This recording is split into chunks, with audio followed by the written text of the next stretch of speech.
ভিভোর x series আসার পর থেকে কিন্তু মোবাইল ফোন ক্যামেরার প্রতি আমাদের এক্সপেকটেশন অনেক হাই হয়ে গেছে। আর সেই এক্সপেকটেশন কিন্তু বরাবরই ধরে রেখেছে ভিভো তাদের ভিভো X200 Pro, 200 আলট্রা, এমনকি ভিভো X300 Pro এর মতো ফোনগুলো দিয়ে। আর আজকে আমাদের কাছে ভিভো X300 আলট্রা আছে, যেটা ভিভোর এই ক্যামেরা সেন্ট্রিক ফ্ল্যাগশিপের একদম লেটেস্ট অ্যান্ড গ্রেটেস্ট স্মার্টফোন। এই ফোনটাতে তারা সনির মেইন ক্যামেরা সেন্সর 200 মেগাপিক্সেল উন্নীত করেছে, পাশাপাশি ডিজাইনের টুকটাক চেঞ্জ করেছে, স্ন্যাপড্রাগনের লেটেস্ট ফ্ল্যাগশিপ ব্যবহার করেছে, আরও কিছু টুকটাক চেঞ্জেস তারা এনেছে তাদের এই নতুন ফোনটাতে। এবং এই ফোনটার দামও কিন্তু বেশ অনেকটা বেড়ে গিয়েছে। এখন প্রশ্ন হচ্ছে যে এত দাম দিয়ে এই বৈশ্বিক মন্দার যুগে ভিভোর এই ফোনটা আলটিমেটলি কতটুকু বিক্রি হবে সেটাই দেখার বিষয়। আমাদের কাছে এই ফোনটা পাঠিয়েছে টেক অ্যান্ড টক বিডি। আমাদের হাতের এই ফোনটা হচ্ছে 16GB 1TBর স্যাটেলাইট ভার্সন। প্রাইসটা এখন অনেক হাই। যারা কিনতে চাচ্ছেন তারা অবশ্যই টেক অ্যান্ড টক বিডিতে যোগাযোগ করবেন। তাদের কাছে এই ফোনটা আপনারা ব্র্যান্ড নিউ ইনটেকটা অ্যাভেলেবল পেয়ে যাবেন, এবং এর বাইরে অন্যান্য অনেক অ্যান্ড্রয়েড কিংবা আইফোনের ফ্ল্যাগশিপ ফোন আপনারা কিনতে পারবেন তাদের কাছ থেকে। তাদের shop address, Facebook page link এবং কন্ট্যাক্ট নাম্বার দেওয়া থাকবে ভিডিওর ডেসক্রিপশনে, আর ফেসবুকে দেওয়া থাকবে ফার্স্ট কমেন্টে। ফোনটা হাতে নিয়ে প্রথমেই ভালো লেগেছে এর সামনে থাকা ফ্ল্যাট ডিসপ্লেটা দেখে। এতদিন পর্যন্ত X200 আলট্রা সিরিজ পর্যন্ত আমরা কোয়াড কার্ভ ডিসপ্লে দেখছিলাম, বাট এখন কিন্তু এই ফোনটা একদমই ফ্ল্যাট ডিসপ্লেতে এসেছে।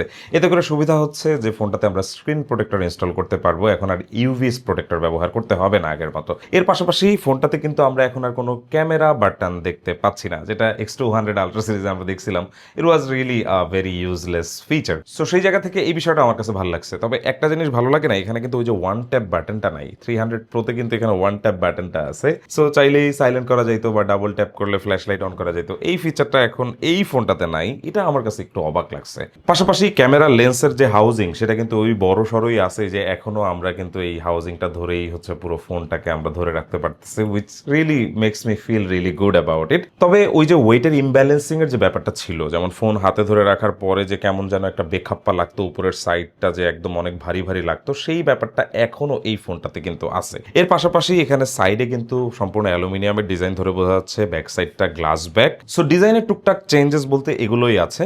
আর ডিসপ্লেটা হচ্ছে এবার এলটিপিও অ্যামোলেডের একটি 1 বিলিয়ন কালার সাপোর্টেড ডিসপ্লে। সবকিছু মোটামুটি আগের মতো, তবে এবার এটা 144 হার্টজের অ্যাডাপটিভ রিফ্রেশ রেট সাপোর্টেড, পাশাপাশি ডলবি ভিশন সাপোর্টেড এবং HDR10+ supported, HDR Vivid supported. So overall this display is really a fantastic display. সাইজটাও বেশ বড়, 6.82 ইঞ্চেস, আর screen to body ratio close to 90% বলা যায়। রেজুলেশন 1440x3168 পিক্সেলস, আর হচ্ছে protection হিসেবে আর্মর গ্লাস।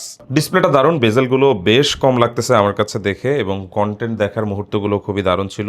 নর্মালি এই ইউআই ব্যবহার করতে গেলে এই কালার প্রোফাইলটা বেশ ভালোই লাগছে আমার কাছে। থার্ড পার্টি অ্যাপ থেকে শুরু করে ইনস্টক অ্যাপ্লিকেশন, এমনকি কন্ট্রোল সেন্টার থেকে শুরু করে সব জায়গাতেই আমরা এই ডিসপ্লেটাকে বেশ ভালো কালার জেনারেট করতে দেখছি। আউটডোরও বেশ ভালো ব্রাইটনেস জেনারেট করতে পারছে। So overall this display is quite good. ফোনটা অরিজিন OS 6 এ রান করছে অন টপ অফ অ্যান্ড্রয়েড 16, এবং এখানে চিপসেট আছে স্ন্যাপড্রাগনের 8 Gen Elite 5, সাথে র্যাম আছে 16GB এবং 1TB পর্যন্ত স্টোরেজ আছে, যেটা UFS 4.1। অ্যাড্রেনো 840 GPU আছে। সো ওভারঅল গেমিং এর জন্য this phone won't be bad. তবে মূলত কিন্তু এই ফোনটা ক্যামেরার জন্য বানানো হয়েছে, এটা তো আপনারা অবশ্যই জানেন। সো যারা গেম খেলবেন, আমার মনে হয় যে গেম খেলার জন্য অন্য কোনো ফোন আছে বাজারে যেগুলো হয়তো আরো কিছুটা কমে কিনতে পারবেন। মেইন যেটা ফিচার এই ফোনের ক্যামেরা, সেটা নিয়েই মূলত কথা বলি। এই ফোনটাতে এবার 200 মেগাপিক্সেলের মেইন ক্যামেরা সেন্সর ব্যবহার করছে ভিভো, যেই মেইন ক্যামেরা সেন্সরের ফোকাল লেন্থ হচ্ছে 35 মিলিমিটারের। নর্মালি আমরা স্মার্টফোন ইন্ডাস্ট্রিতে 23 বা 24 মিলিমিটার ফোকাল লেন্থের মেইন ক্যামেরা দেখে অভ্যস্ত ছিলাম, বাট ভিভো এই ট্রেন্ডটাকে চেঞ্জ করেছে। তারা এখন 35 মিলিমিটার ফোকাল লেন্থে মেইন ক্যামেরা সেন্সর স্টার্ট করেছে, which is good. I don't mind, because seriously 35mm তোলা ছবিগুলো আরো ভালো লাগে আমার কাছে দেখতে। পাশাপাশি পেরিস্কোপ টেলিফোটো ক্যামেরা সেন্সরটাও 200 মেগাপিক্সেলের, যেটা 3.7x অপটিক্যাল জুম থেকে স্টার্ট হয়। তার মানে হচ্ছে 85 মিলিমিটার ফোকাল লেন্থ থেকে এটা স্টার্ট হবে। এর পাশাপাশি আলট্রাওয়াইড যে ক্যামেরাটা আছে, এটা 50 মেগাপিক্সেলের একটা ক্যামেরা। এইটা হচ্ছে 14 মিলিমিটার ফোকাল লেন্থে ছবি তুলতে পারে। সো মেইন ক্যামেরা সেন্সরটা নিয়ে একটু কথা বলি। এটা কিন্তু খুবই দুর্দান্ত একটা ক্যামেরা, আমার কাছে খুবই ভালো লেগেছে। এর আগ পর্যন্ত ভিভোর মেইন ক্যামেরা সেন্সর নিয়ে আমার একটু কমপ্লেন ছিল। যেমন আমি 200 আলট্রা ফোনের রিভিউতে বলেছিলাম যে মেইন ক্যামেরা সেন্সরটা is not working up to the mark as the 200 megapixel periscope telephoto. But this time আমার এই স্টেটমেন্টটা চেঞ্জ হতে যাচ্ছে, কারণ 200 মেগাপিক্সেল ক্যামেরা সেন্সর হওয়ার কারণে মেইন ক্যামেরাতে তোলা ছবিগুলো এখন আগের থেকে অনেক বেটার প্রসেসড লাগতেছে। কালার, ডিটেইলস, কন্ট্রাস্ট সব কিছুই আগের থেকে অনেক ইমপ্রুভ করছে। অ্যান্ড দ্য বেস্ট থিং, ভিভোর কালার প্রসেসিং যে লো লাইটে থাকলেও কিন্তু প্রত্যেকটা সেন্সরেই বেশ ভালো ছবি প্রসেস করতে পারে। সো ডাজন্ট ম্যাটার আপনি কি আলোর বিপরীতে আছেন নাকি আলোর অভিমুখে ঠকে আছেন, মোট কথা ছবি তুললেই ভালো একটা রেজাল্ট আপনি এই ফোনের ক্যামেরা থেকে পেতে যাচ্ছেন। ভিডিওতে আগের মতোই 8K 30 FPS পর্যন্ত ভিডিও করার সুযোগ আছে এবং 4K 120 FPS পর্যন্ত ভিডিও করার সুযোগ আছে। এখনো 8K 60 FPS এর ভিডিও করার সুযোগ নাই, হয়তো সামনে আসবে, আরো সময় লাগবে। পাশাপাশি প্রোরেস ভিডিও করার সুযোগ আছে, লগে ভিডিও করতে পারবেন, HDR এ ভিডিও করতে পারবেন এবং প্রো মোডে গেলে আপনি কিন্তু আপনার মতো করে শাটার স্পিড কন্ট্রোল করতে পারবেন, আইএসও ব্যালেন্স করতে পারবেন। সো পুরোপুরি একদম প্রো লেভেলে ভিডিও করতে পারবেন বলা যায়। তবে ওই যে ভিডিওর ক্ষেত্রে যে অ্যান্ড্রয়েডের পিছিয়ে থাকার ব্যাপারটা যে ছিল, সেই জায়গাটা আস্তে আস্তে কমিয়ে আনা ট্রাই করছে ভিভো। নর্মালি অ্যান্ড্রয়েড ফোনে করা ভিডিওগুলোর ডিটেলস খুব বাজে থাকে, কেমন যেন ওয়াটারি একটা ব্যাপার থাকে, ডিটেলসগুলো বা শার্পনেসগুলো প্রপার থাকে না। বাট সেই দিক থেকে ভিভো এখন আস্তে আস্তে দেখতেছি ইমপ্রুভ করতেছে। আর এই ফোনটা কিন্তু এখনো প্রপার সফটওয়্যার আপডেট আসে নাই। সো সামনে সফটওয়্যার আপডেটের মাধ্যমে অনেক কিছুই কিন্তু এই ফোনটার ফিক্স হয়ে যাবে। সো সেই সময় হয়তো আমরা ফুল রিভিউতে এই ফোনটার ব্যাপারে আরও ডিটেলস বলতে পারবো যে আসলে ভিডিওর ক্ষেত্রে ভিভো X300 আলট্রা আরও কতটুকু ইমপ্রুভ করতে পেরেছে। বাট একদম ইনিশিয়াল স্টেজে আমাদের কাছে যেটা মনে হলো যে it has improve from its last years. But হ্যাঁ, আরও ইমপ্রুভের জায়গা আছে, ধীরে ধীরে হয়তো সামনে এটা আরও ভালো করবে। পোর্ট্রেট ক্যামেরার কয়েকটা স্যাম্পল আমি আপনাদেরকে দেখাচ্ছি, আপনারা একটু দেখবেন। এখানে সিরিয়াসলি আমি বলতেছি যে আমার মনে হয় না স্মার্টফোন ইন্ডাস্ট্রিতে আইফোন, স্যামসাং বা যেই ফোনের কথাই আপনি বলেন না কেন, এত সুন্দর পোর্ট্রেট আমার মনে হয় না যে আর কোনো মোবাইলে তোলা সম্ভব। তাও আবার একদম রেডি লাইক পিকচার, ছবি তোলার সাথে সাথেই প্রসেস হয়ে যাওয়ার পরে সেই ছবিটা দেখতে খুবই ভালো লাগতেছে এবং প্রত্যেকটা এজ প্রপারলি প্রসেস করা, যেখানে ডেপথ ইফেক্টের পরিমাণটা ঠিক আছে, ব্যালেন্স লাগতেছে এবং ফেস হালকা পাতলা টিউন করে ফেলে, যেটা আসলে দেখতে ভালোই লাগে, অনেক সময় খারাপ লাগে না বলা যায়। সো এক কথায় বলতে গেলে যে ক্যামেরা ইজ আউটস্ট্যান্ডিং। আমি আপনাদের সাথে অবশ্যই স্যাম্পলগুলো শেয়ার করছি, আপনারা আমাদেরকে জানাবেন যে কেমন লাগছে আপনাদের কাছে এই স্যাম্পলগুলো।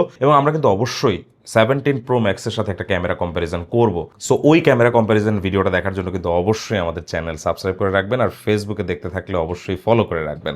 সেলফি ক্যামেরা হিসেবে এখানে 50 মেগাপিক্সেলের একটি ক্যামেরা সেন্সর দেখতে পাচ্ছি, যেটা 24 মিলিমিটার ফোকাল লেন্থে ছবি তুলতে পারে, আর অ্যাপারচার হচ্ছে 2.5। এটা তো আপনি 4K 60 FPS এ ভিডিও করতে পারবেন। ফ্রন্ট ক্যামেরাটা ইজ কোয়াইট ডিসেন্ট মনে হয়েছে আমার কাছে। তবে আসলে আইফোনের ফ্রন্ট ক্যামেরার যে ব্যাপারটা, ওই কাতারে এখনো অ্যান্ড্রয়েডের কোনো ফোনকে যেতে দেখলাম না। সো আই ওয়াজ এক্সপেক্টিং যে 300 আলট্রা ভিভোর একদম ফ্ল্যাগশিপ ফোন হতে যাচ্ছে, সো তারা হয়তো সেন্টার স্টেজ টাইপ কোনো ফ্রন্ট ক্যামেরা নিয়ে আসতে পারে। বাট না, আমরা দেখছি যে নর্মাল একটা ফ্রন্ট ক্যামেরাই তারা দিয়েছে। তবে রেজুলেশন ভালো, ছবি ভালো তোলা যাচ্ছে, এ ব্যাপারে কোনো কমপ্লেইন নাই। ফোনটাতে সিলিকন কার্বনের ব্যাটারি দিয়েছে এবার তারা 6600 মিলি অ্যাম্পিয়ারের। ইন্টারন্যাশনাল ভ্যারিয়েন্টে তারা এটা দিচ্ছে, আর ইউরোপের জন্য যে ফোনগুলো রিলিজ করছে সেটার জন্য আবার 6400 মিলি অ্যাম্পিয়ারের ব্যাটারি তারা দিয়েছে।